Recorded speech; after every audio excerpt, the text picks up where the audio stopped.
All right, welcome to our training video where we are going to demystify and talk all about the Akashic Records and how we can access those so that as I leave you today, you can get in the Akashic Records on your own and be your own mystic, answer your own questions, and of course, answer those questions for your clients as well if it calls to you to do that. So let's just jump right in. So what the Akashic Records is often conceptualized as like a library or a set of books or a single book. And this is actually way more of a metaphor than something literal. So we're actually entering the ethers or this etheric realm, which is that thought process realm. So that's why it's associated so much with books and knowledge and records, is because this is our thought processes and going through layers of consciousness as we demystify and go deeper into more of a subconscious through hypnosis and different relaxation techniques like that. So it's more of just a meditation practice that's a specifically for answering questions and meeting spirit guides and things like that. So when we're talking about a library, it's just to associate that thought form and that imagery so that you're associating it with thought process, okay? So it's a place for us to be able to grasp that information and bring that information back to our physical from that metaphysical realm. So when we're talking about records keepers, we're talking about spirit guides, they're one and the same. When we talk about the librarian, same thing, it's just that records keeper or that other person, that other spirit guide who can change, but our goal would be to find one guide that would stay with us for the whole time that we are transferring information to and from that spirit realm. So we're going to get into that, and that's like the fourth step. So that's a lot of the time where people are concentrating on, I want to meet my guide, get my answers, bring it back here, which is totally understandable. There's just a couple things that we want to do first, because everybody's question is usually, what if I don't see anything? Or what if I get there and my third eye is closed and it's not open and I don't feel that expansive space? So again, it's really important for us to decide what the records are, which I'll go into even deeper, which I like to associate with like Taoism or the Tao, which is actually what I have tattooed on me right here. And it's the teachings of Lao Tzu, which is the kind of the Bible of what Buddhism and Hinduism kind of branch off of. So I like to associate with this because it's very ancient and it's all about non-doing, unlearning, undoing things. So it's really going backwards in the subconscious and unlayering, uncovering layers of that subconscious mind of things that we have learned of what is correct and just and what is expected of us in our body, in our metaphysical, and in our thought process as well. So we're taking those layers away and we're kind of coming back to this center space that is consciousness, that is this oneness, that is when everything else is lacking, what is left, and it's essentially everything. So it's a really difficult thing to kind of explain, and I think that's why the Akashic Records and Taoism too get so much attention, if you will, because it's a really difficult thing to grasp because it is nothing, so you can't necessarily grasp it. So in Sanskrit, Akashic just means boundless space. It can be translated in all sorts of different languages, but essentially it's boundless, unlimited, completely associated with nothing, star stuff, what have you. So I like to just consider it as the spiritual realm, one consciousness, the Tao, great mystery, the other realms, whatever you like to call it. And that's why I like to associate it too. Instead of Akashic Records, I think of it as the Akashic realm, because it's a place that I'm traveling to with my subconscious in like a hypnosis type of way, if that makes sense. So when we're talking about it being records, we're talking about an archive of unlimited amounts of information. So it's, again, very vast and very humongous. So we have to be in a certain mind space to be able to accept that kind of boundless, unlimited, vast amounts of information. And that's why it becomes so important to have a guide and also to set our intentions and ask the proper questions, which will go over all of that. So again, archives, when we think of it like that, would be like the records, and that would be this ancient information. So asking about past lives, asking about our soul purpose, our soul contracts, where we came from, where we're going, something more broad than just what we're living in our lifetime right now in the 3D and in the physical. So we're traveling through to that tunnel, if you will, when we're doing meditation in that. This is just what's on the other side of the door. So it's an access that's happening, and it's a transformation that's kind of happening, and we're traveling through dimensions in a way too. So again, this is something that can be translated in hundreds of thousands of different ways as well, because it's so vast that what happens is, if you're accustomed to being on some sort of religious journey, for example, and you're associating with Christ consciousness, and you've been associating yourself with biblical text and things like that, when you study the Akashic realm, you will see Jesus of Nazareth or Angel Gabriel or different people that associate with that which you're studying. So it's for that purpose, and with those guides, that you are given the things that will make the most sense to you. And that's why we have so much language around my highest good, or what will be the path to take for my highest good, or which of these options is for my highest good. And it's because this space on the other side of the door is a very supportive, very full of love space. It's not somewhere where you're going to feel overwhelmed. It's not somewhere where you're going to see something you're not ready for and come out of this feeling like you've just been sideswiped by a truck. It's not going to do that to you, because your angels and your higher self and everything that's on that other side understands and is in direct communication with you in the physical, and they know where you're at. So I don't want you to feel like going into this space is something you're going to get overwhelmed, because it purposely is not designed for that. So it's designed to be a translation of what you need to access in terms that are going to make the most sense to you, and as well for your clients. If you're using this for your clients, you will see things that make the most sense to them, and you are that translator that says, okay, my guides are showing me this, your guides are showing me that. I'm here to bring those things together and translate that to you. And again, we kind of have this book type of translation, words, putting things into words, and that's kind of where the records are associated with the book of life, the great library, different things like that. So when I took my certification course, we absolutely did have like a pedestal, and we had a librarian or a records keeper, and then the library was behind them, and the library would move, and you'd go to the correct book, and then you would translate that book. And so when I teach it, which is coming soon, by the way, we'll go over that certification course that's coming, we will teach it both ways, because I do want you to associate those books, because it is for a purpose. But like I said, it is just a metaphor for translating those thought processes from the ethers to 3D realm and translating it in that certain way. So we're associating it with the books, but only for that translation of taking things from that realm and taking it back with us in a way that's going to make the most sense to our conscious mind.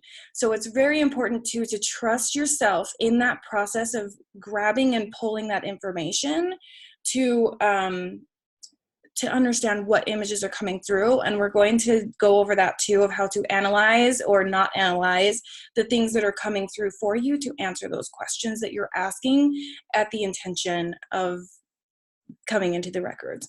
So that's where we are able to also ask permission. It's very important too to have that little piece of a block between you and the library, being that records keeper or the librarian, if you will, because we're then asking permission to read for clients or to read for ourselves if we're going into past lives and other people are involved. If there's more than one energy there, we need to ask permission to just make sure that our guide is there with us to just kind of be part of that translation, if that makes sense. So there's different versions of every context. There's two sides to every story, and we want to have that guide there with us to push us in the right directions and be that nudge and that guidepost. So it is important to have the guide, but whether or not you want to associate it with a records keeper or a librarian, angel, archangel, what have you, you get to be the decider of that, and you get to be in control of who's there with you in that experience. So again, it's just totally up to you. And so I'll teach it many ways, and then you get to kind of decide which one's going to work for you long term, to where it's easiest for you to access the records in an everyday type of way. So you don't have to feel like you have to go through all of these hoops to get to that access point. So as we're talking about that, that leads me right into like the sacred space, right? So we talk about this when we're in meditation and things like that. So having something like Palo Santo, which I have here, or a sage bundle, or a stone that just happens to call to you more than others is a good idea, or a spritzer, even just some essential oils that bring you a scent that will help you to translate into that other realm. So whether it be a relaxation piece or an empowering piece, it depends on your intention, and you get to utilize that personal power that you already understand in different realms of your meditation practice to bring all of that with you as you go, and it will help with that access.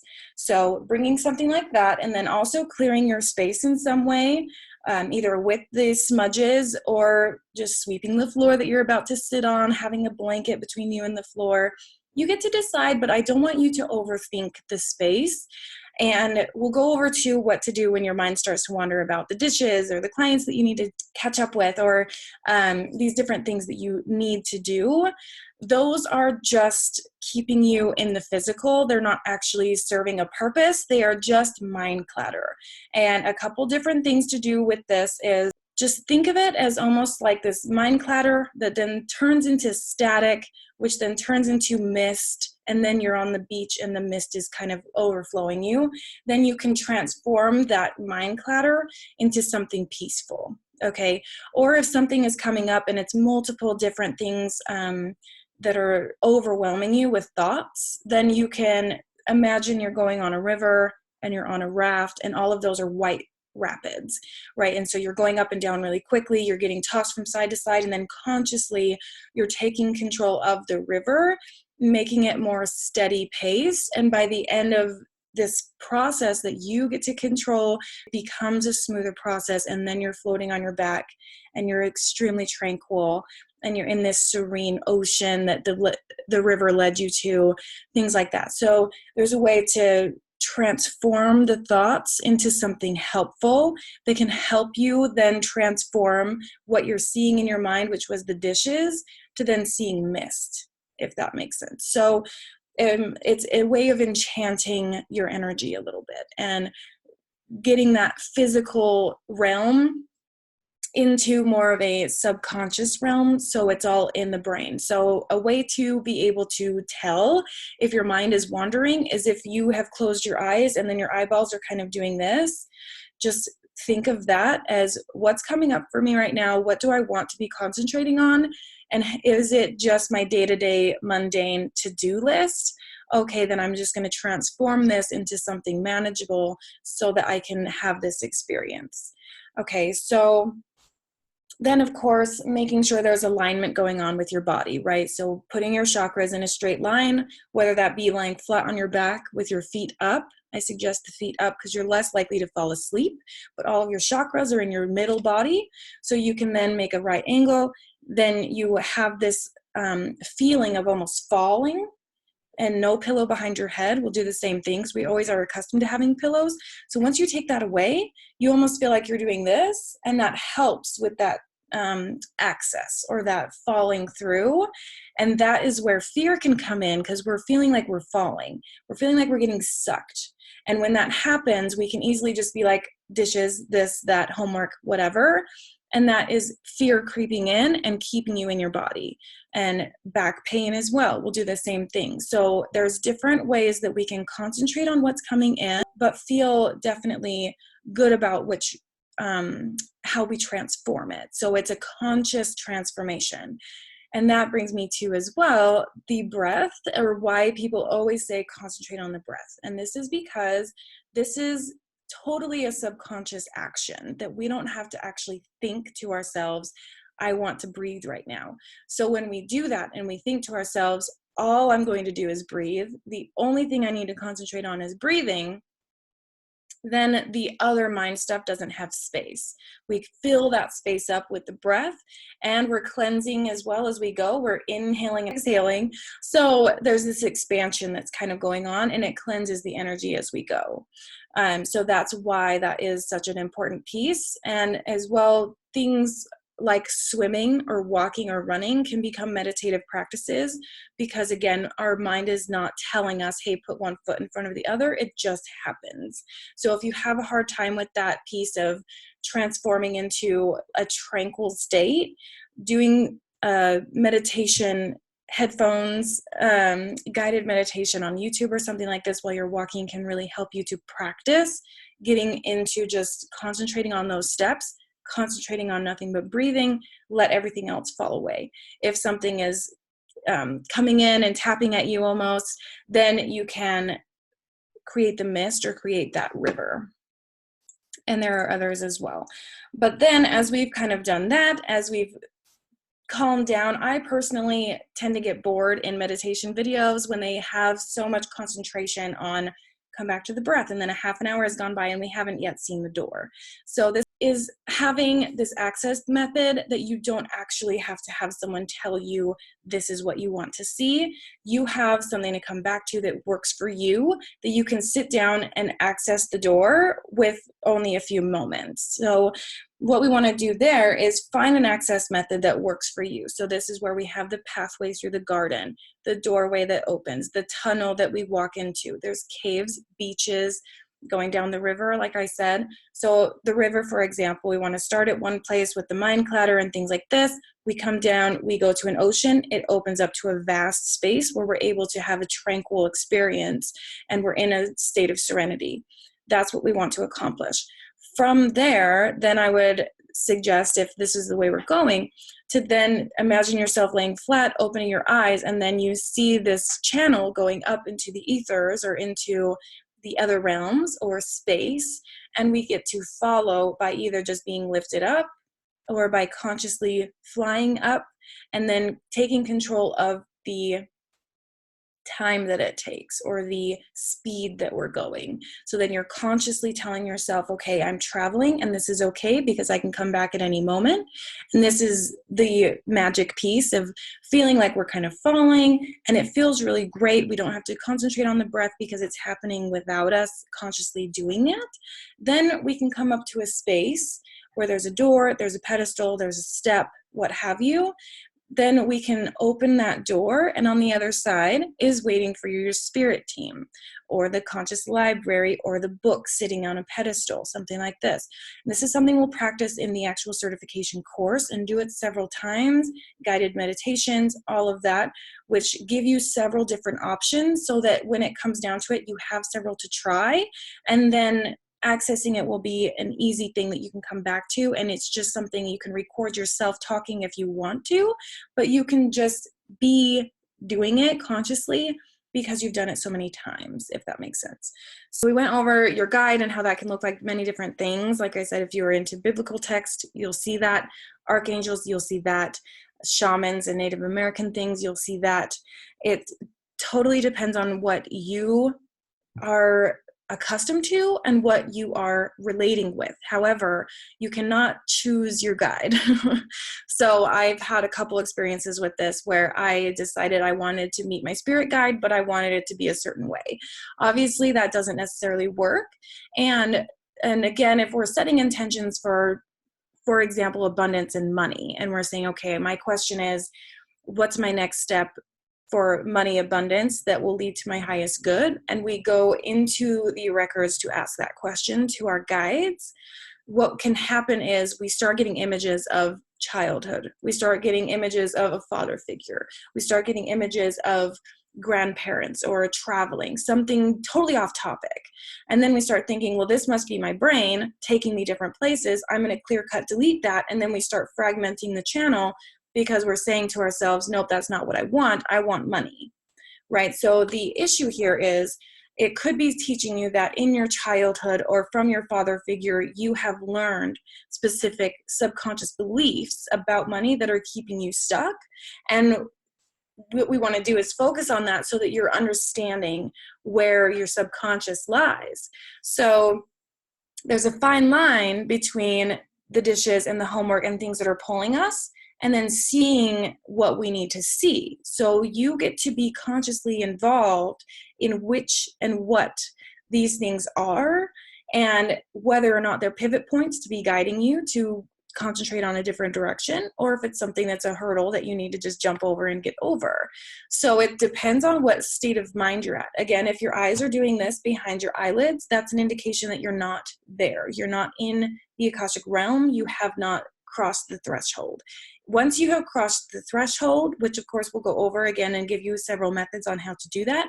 Once you've opened the door, for example, and you're on that other side and your guide is there, you get to see them and have an altercation, that's not right, an experience of talking and translating with them, and you've gotten to know them a little bit, then at that point they can take you and help you to decipher what things that you're seeing.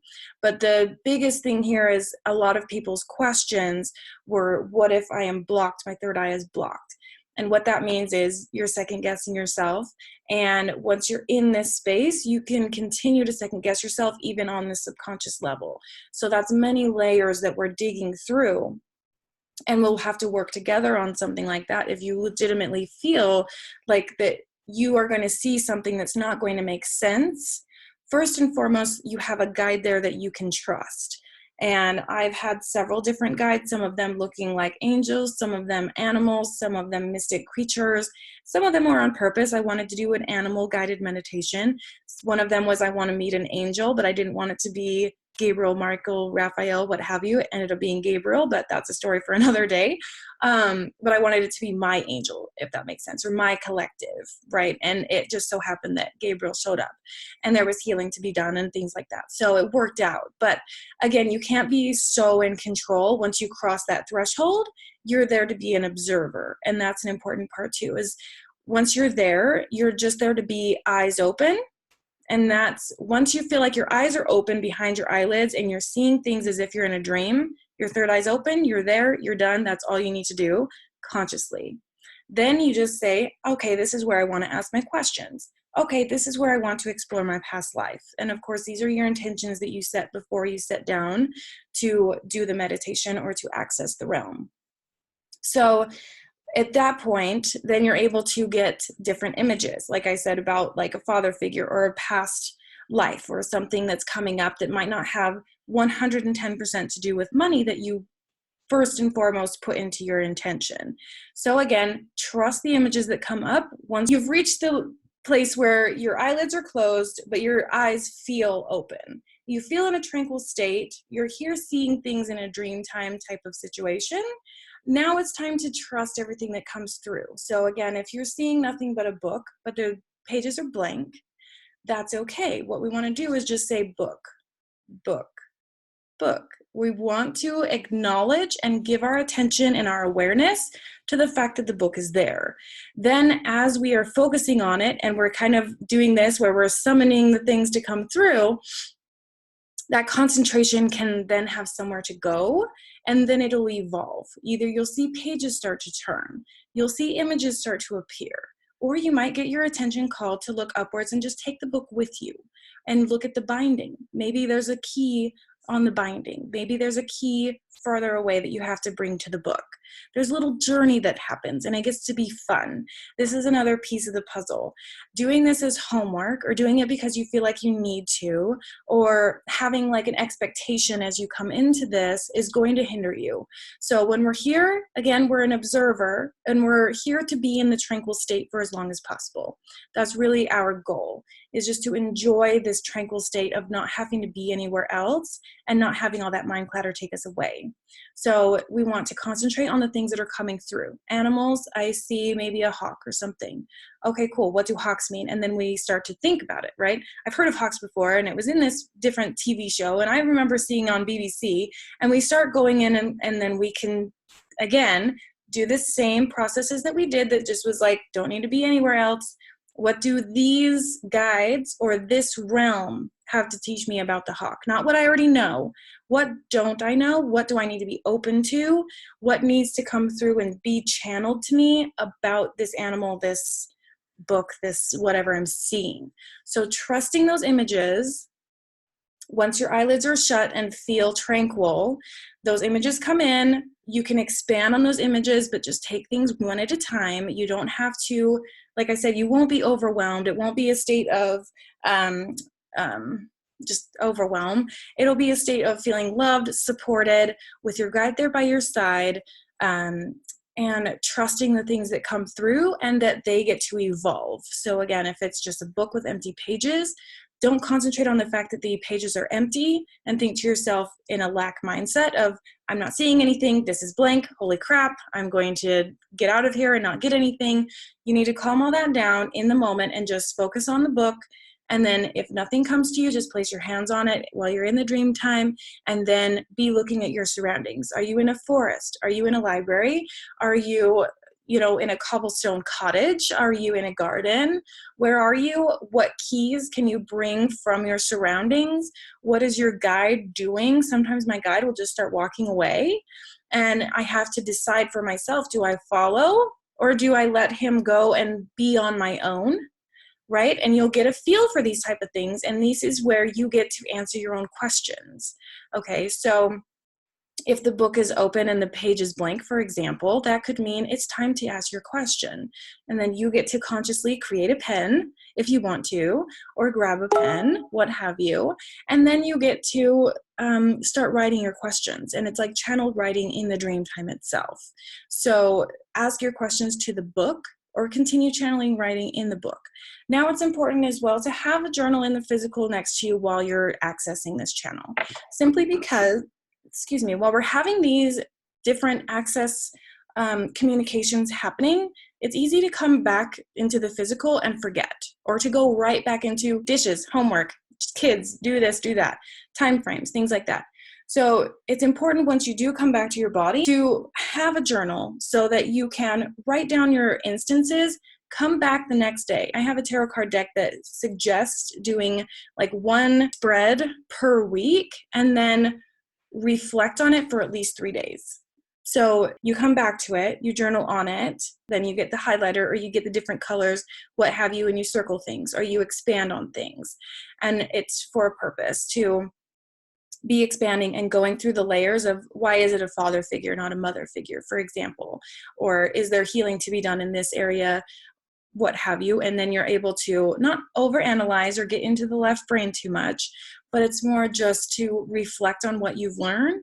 And then of course we can go back into the records, but by that point, you may get new images, you may get new things, or you may have a new intention subconsciously.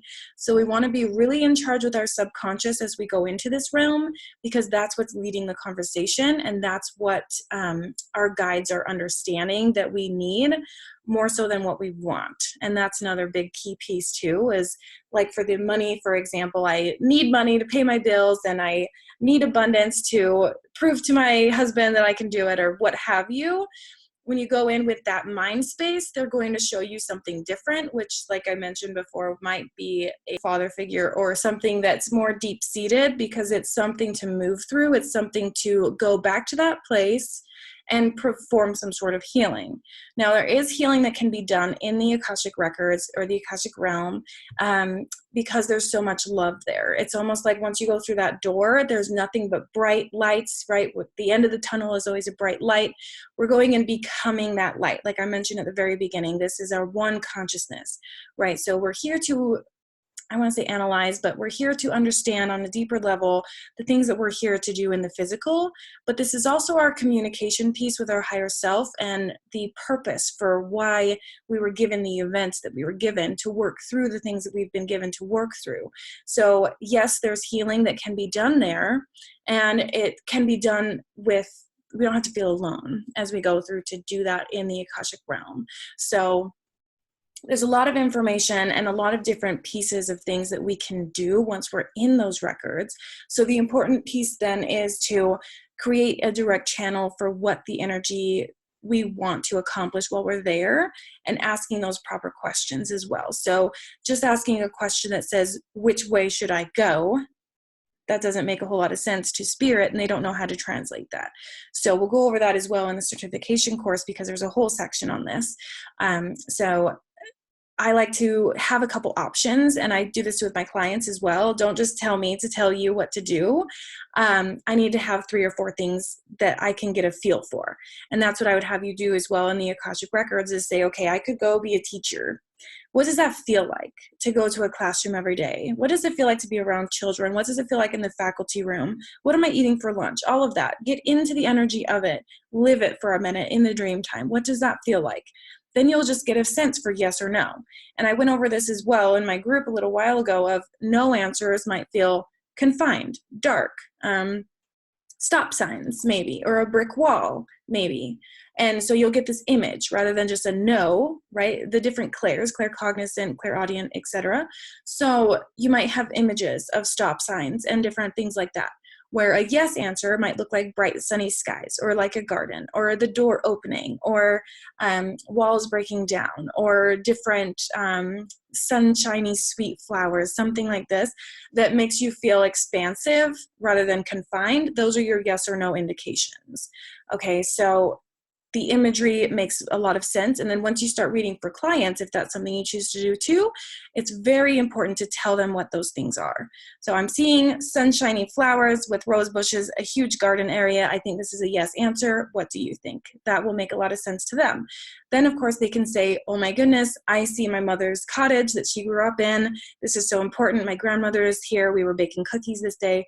That's important for them to experience in their Akashic realm. So it's very important to describe to them what you're seeing. Give them those answers in verbal form, but you're translating an image. You want them to be there on the image with you, if that makes sense. So those proper questions are a very important piece. I'm not sure how far in depth I can go into it with only 15 minutes left, just because having those separate different options are very important. And for me, at least, because I like to get behind the energy, get a feel for yes or no. And it does put a little bit more responsibility on your client if you're reading for someone else, in order to give you those options and give you those categories, if you will, of what kind of things do I have in as an example. So this brings me to the fact of answering your own questions or asking questions for yourself. So yes or no, stay or go, different things like that.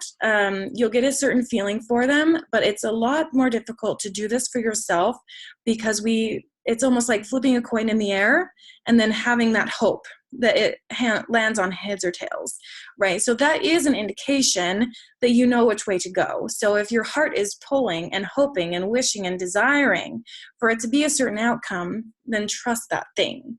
And that's very important too. So this can happen as well if we're in the Akashic Records hoping for a different answer, or hoping that we get told this certain thing.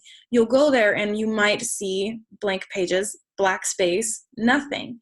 Now, there's a reason if and when this does happen. Of course, want to concentrate on creating mind space is what I like to call it, but just creating space between your eyebrows where that third eye would be, so that we're feeling expansive, we're feeling tranquil, and we're in that serene state of mind. And then we're just being open. And we're just saying, I'm creating space. I'm open and ready to receive.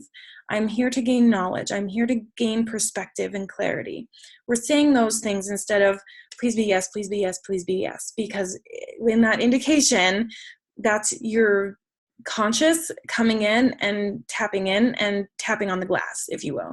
So be very cautious of that. Now, how to make those differentiations is practice. Practice makes perfect, as far as how far do I go with my hopes, dreams, and intentions when I'm here gaining clarity from the other realms, right? So there's almost a little bit of a disconnect or a difficulty in the translation if we get too far in the way, right? So we want to just be open and ready to receive, open to the clarity, open to our channel, and open to our guides taking us with them. That's one of the biggest pieces. So if you do see something that's black space and you are open and ready and you keep opening up that third eye and you just keep getting black space, stay in the space, obviously, wait for anything to come through, If nothing comes through, you feel totally alone in the dark, you don't know which way it's trying to tell you, you don't even feel your guide there with you, this is an indication that this is a free will decision. Okay, this is very important because a lot of people feel, if I don't see my guide, they're not showing me which way to go, I am totally in the dark right now, this is lonely, I don't want to feel this way. You shouldn't feel that way in the records at all. But if ever you do, know that this is a conscious decision that your subconscious doesn't actually need to be a part of, if that makes sense. So yes, we have experiences that shape the way that we think, but we also have our guides that are here to give us our highest good and give us insight.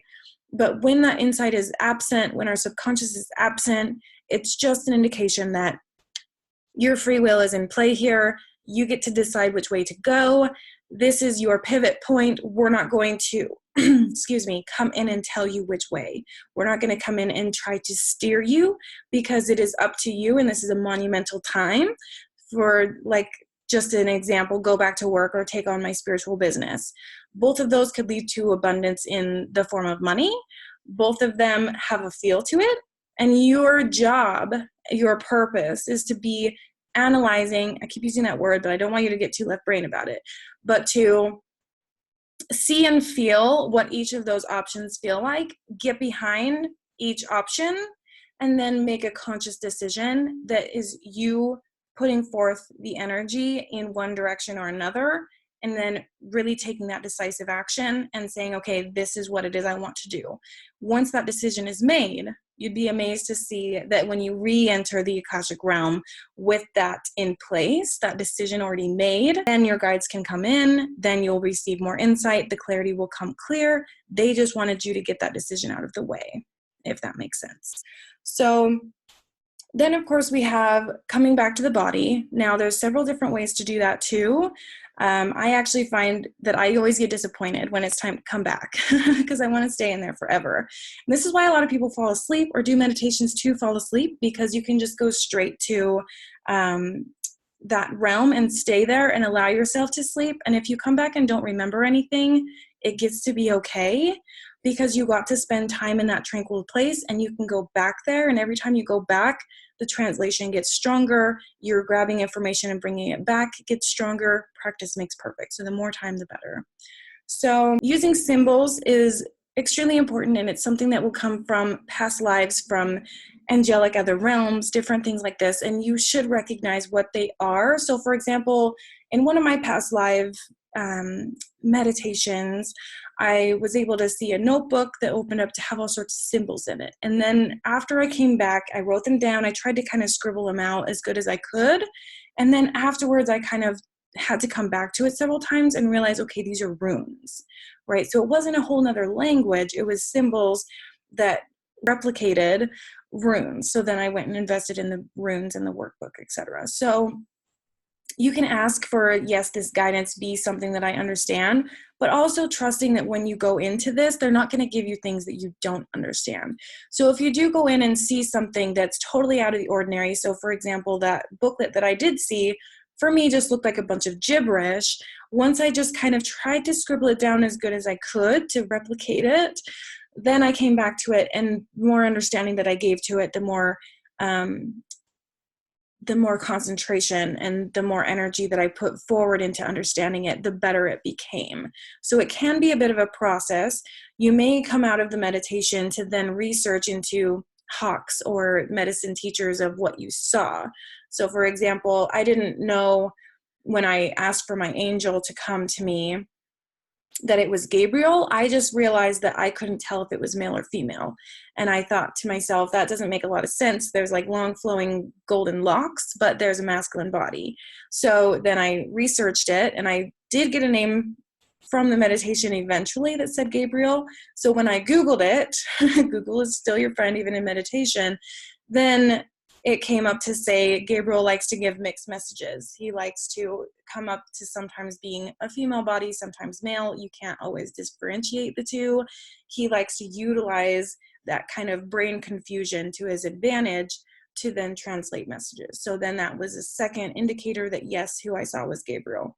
So again, there's going to be clarification, and you can ask for clarification on anything while you are in the records. So while you're there and your guide shows you a specific flower or a specific animal, you can ask them, what does this mean? But not always will you get an answer, and that needs to be okay. So then you can just sit with the image that you're seeing, legitimately in your mind, sit down while you're in that dream time and just say, okay, if all I need to do is be in this energy, that's what I need to do. And then just concentrate on absorbing those things around you and consciously take memory and take note of what you're seeing. Go walk around a little bit, see what the edges are, if you will, of how far you can go. Where's my vantage point? How far can I see? Are there trees around me? Can I climb those trees? Can I go see from other points of view? Utilize your guide, but don't rely completely on your guide. Like I said, sometimes mine will walk away. Now, I could feel some type of way about that, abandonment or different things like that, but maybe there are abandonment issues that need to be discovered, right? Childhood, different things like that. See, the synchronicities are coming. So the goal here is to enter the space so many times, the synchronicities start happening. So if you leave the Akashic Records and you're totally confused, which can happen, my first couple times I was totally not getting it. But I was in a course, so it was okay, working with a group, etc. So I then just kept re-entering and just write down everything I had. And even to this day, I'll open up my journals and not recognize the things that I wrote down, because we're in such an unconscious state, coming back to that, jotting it down, leaving it for a while, come back the next morning, revisit it, say, okay, I do remember this, I remember seeing that, add to it, add more expansion, add more clarity as you go. Maybe channel some writing at the bottom. Okay, that's it, table it, leave it. Come back the next day, do the same thing. We're just uncovering layers. So just know that there's always more to learn. There's always more clarity to gain before we change topics or before we change gears to learn something new in the records. So this does bring me to the Akashic Records Certification Course, because each of these points is an entire week that we get to concentrate on the specifics of asking questions, of meeting your guide. So again, if you go into the record and your guide is not there, then we have a support group, if you will, of people who say, okay, this is my experience, this is how powerful it was, but then maybe next time when they try to do a past life, they see nothing and you get all of this expansive information. So it's just a matter of gauging, but it's not a matter of comparing. It's just that support of, okay, this is what I saw. I want to make heads or tails of it. What does this mean? We can then add clarity, add insight, have you go and sit with that a little bit, come back to us, tell us how that all came full circle. Because essentially it's one of those weird synchronicities of angel numbers and then of course time frames and different things that all come together and come full circle at the end. So it's kind of this mysterious other realm that happens. And let me see what you guys think of this. So my first Akashic Records journey, I wanted to meet my spirit guide, ended up being a dragon. I talk about this quite a bit. I tried to meditate in the bathtub. I had back pain going on. It was hurting me. I couldn't travel.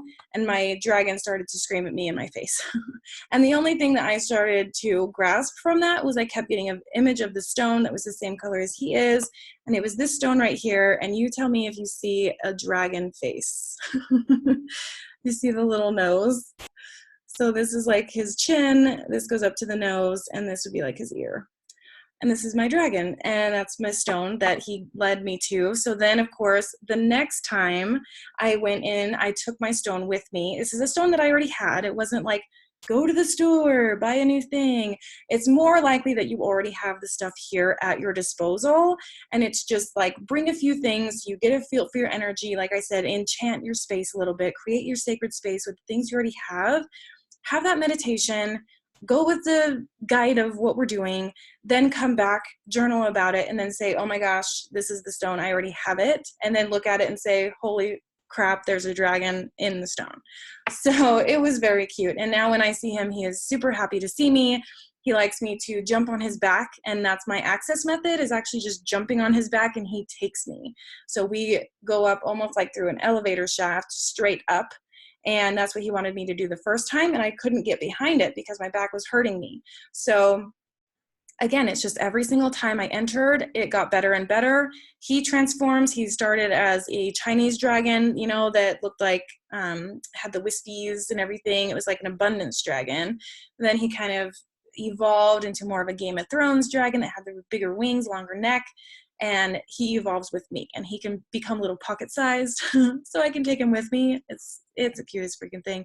And he gets to be like golden retriever size and jump when I come into the space. And so if I feel alone or I'm feeling like I need clarity on something, I can get the image of my little puppy dog dragon that yells in my face or takes me flying, whatever, and have him there with me.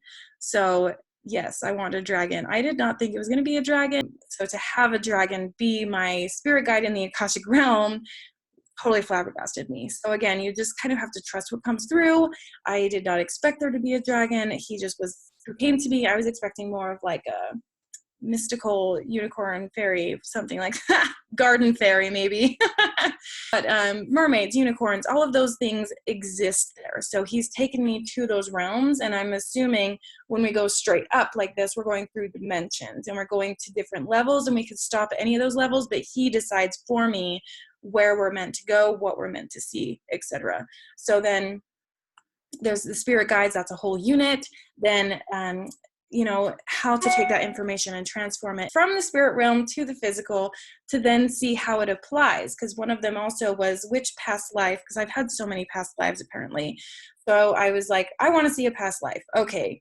Didn't really see much, little glimpses here and there, very sporadic energy, stuff everywhere. Do it again. Which past life do I need to gain clarity on to be the highest good of what I'm going through right now? Whoa. Then I saw from childhood to adulthood, the entire lifespan of a past life, start to finish, like in one go ahead. So it was just like watching a movie on fast forward, but then I was able to grasp all of it. It was one past life, one human being.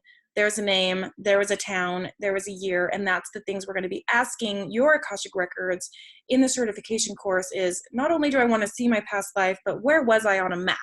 You know, so in your actual spiritual experience, we're imagining a map of the world, maybe even spinning the globe, watch the globe spin, stick your finger on there. That's where you're from.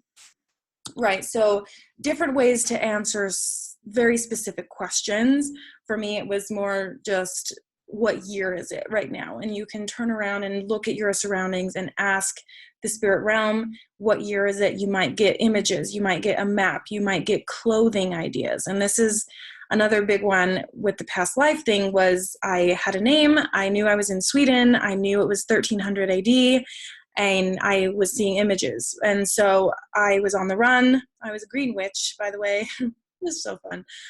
So I lived on a hillside, and I would make tinctures and take herbs and make them into stuff and then go sell them on like a farmer's market. And then the farmer's market got swiped away, and there was like crusaders coming, and I had to be on the run, and I thought I was going to get hung or burned because I was a witch and I was transforming energy, and people didn't like that. So I was hiding, and I lived out my whole life, which was cool. And I had a whole little hut, like apothecary on the hills, and I did everything on foot.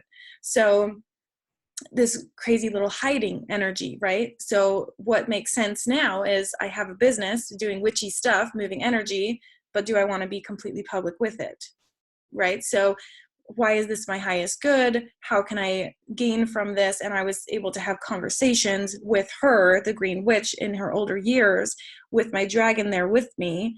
The dragon was with her as much as he was with me, and we had a whole experience. So much fun. And like I've mentioned before, I had a lot of intuitive gifts before I took my Akashic Records course. I would give that like a 4 in comparison to now being a 10 of having, like I said, little glimpses of my past life coming and going to then having a highlight reel of the whole thing and seeing just one, not many at one time. So there's more of a direct channel of the energy. It's more asking permission and gaining the clarity one thing at a time. It's very segmented on purpose so that by the end of it, we come full circle. So there's a whole strategic piece to it of why we unleash things in the order that we do. The 6 weeks one-on-one with me in a group program where you will practice and you'll have homework to offer sessions with the other people in the group or with people in your group, etc., to prove, if you will, your ability to read, more so for yourself than for me. But you will fill out a little notebook, take pictures of the notebook to send to me so that I can see, okay, they're seeing this thing, they're gaining the clarity, they're meeting their guide. If you're not able to, then we have the option for Q&As, different things like that, to where we can be one-on-one. So this would be above and beyond whatever one-on-one sessions or coaching that we do, but we can incorporate them both, if that makes sense. So if that calls to you, definitely let me know in the group, in the event, what have you. I'd love to hear what you guys are experiencing. Go ahead and try a few things. Try to access with your own method. Every meditation video is going to have something different. You get to decide which one works the best for you. There are 3 different meditations in the group right now in the video section. When I did how to meditate and actually see stuff, that was another event that we did.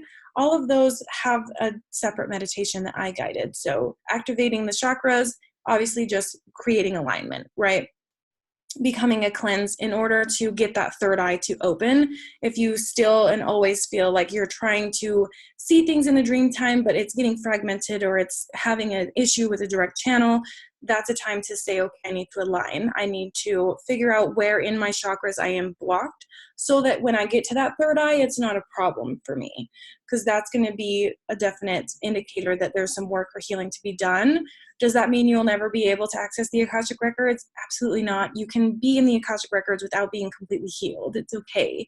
So having that and things to say like that every single week as we dig deeper into different layers is going to be extremely helpful, so you don't get into your own head saying, I have to do the dishes and clean the house and sweep the floors and do the things before I can access the records. That's not the case. You can do so, you know, in 20 minutes if you're sitting in the parking lot in your car, or things are taking too long at home, something's happened that you're delayed and you have 20 minutes. I want you to be left with the ability to access and go enjoy that tranquil state in a blink of an eye. So that would be my goal for those who take the course. And then of course you get a certification course and you can then teach that to your own clients and leave them with the same feeling and leave them with the ability to then teach others. So we're just magnifying the ability to access the Akashic realm, other realms, spirit realm, what have you, meet their guides, see what they need to see, answer questions, be their own mystic, and then in turn, of course, healing more people, allowing more people to then build their own dreams and have their purpose laid out in front of them clearly and have their next step to how to reach those things more clearly as well, so that everybody can, you know, make more magic happen. So I will leave you all with that. I'll go ahead and stop the recording so that we can ask any more questions.